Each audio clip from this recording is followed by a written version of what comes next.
Good morning. Welcome to another episode of Raw and Real.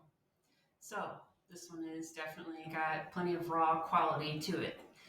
Getting a little bedhead this morning, as well as definitely off the cuff and sharing things that my ego is telling me, you can't share that stuff. But I recognize that it's where we are most honest is where we come together and really help heal one another and heal ourselves when we're honest.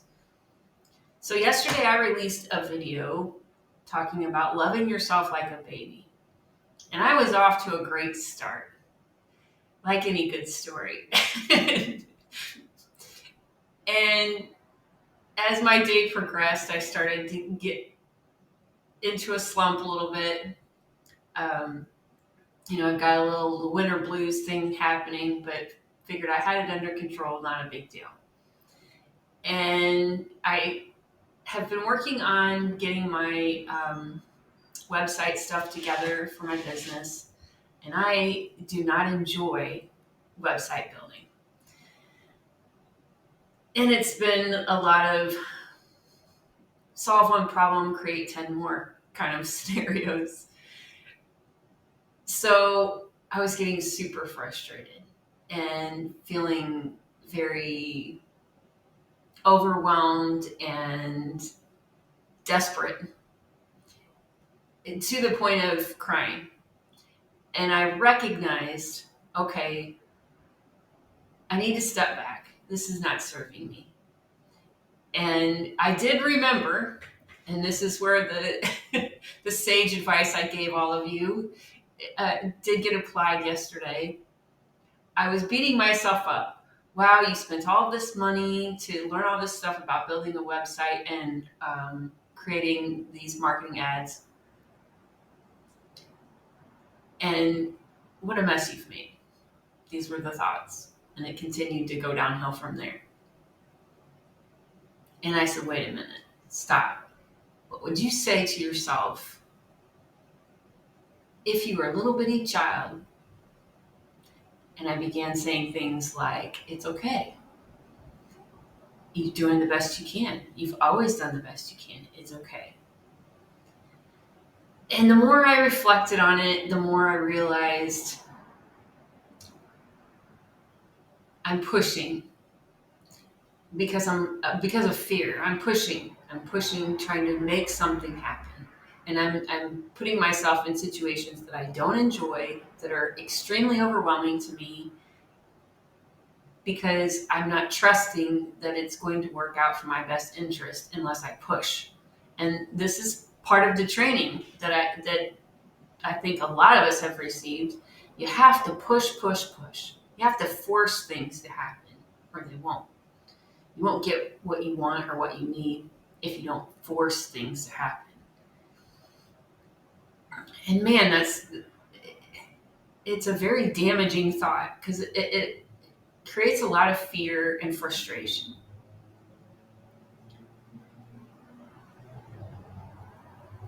So the other thing I realized yesterday is I'm talking to a friend who's very good at computer stuff, and he's been helping me quite a bit, and I'm very thankful for that. And at some point in the conversation, he mentioned something about serotonin levels. And that really resonated with me. And I've got a lot of background in learning about nutrition and supplements and et cetera. And I got to thinking about that. I'm like, oh yeah, okay. I took myself off of my vitamin D, which has an impact. Sunlight's one of those things that influences serotonin levels. And as anybody who has experienced seasonal affective disorder, they can attest to this. And I thought, I'm not going to share these things because I should have this under control. There's the ego. I decided I'm going to share these things because this is reality, and here's what I'm doing about it. Yes, okay, I recognized that I took myself off the vitamin D and thinking that was the solution, and it was for the time being. And again, listening to your body, like I mentioned yesterday. At the time, that's what I needed. I needed less vitamin D. It was causing an imbalance. But now my body's ready for some more. So I dove into my research again to refresh my memory of serotonin and how to increase it naturally, and I have come up with a game plan.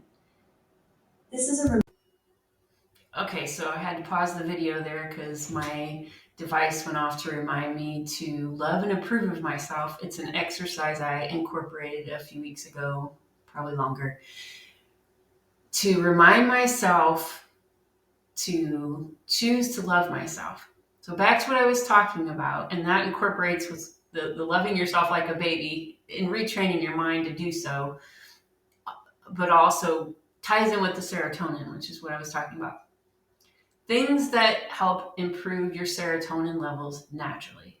Making sure you're getting enough carbs, enough sunlight, that you have balanced hormones. Let's see, what else did I read? Which includes not stressing yourself out, because that's definitely going to affect your hormones negatively. Exercise, and there was a couple others that I'm not going to get into, but those are the big ones. So those are some things you can do to help improve your serotonin levels naturally. And just being aware again that beating yourself up is definitely not going to help. And it's listening to your body and paying attention to what those cues are for what's going on with me today. What's going on with me today? Don't get in a rut of, well, this is yesterday, so that's what I need to do. And each day, really, you are getting acquainted with who you are today, or you're choosing, preferably, who you are today. So don't get stuck in a rut of, well, this is what I've always done. This is how I've always done it. Typically, those things don't serve you. Habits can be good as long as they are serving you in a way that minimizes your stress, not the opposite.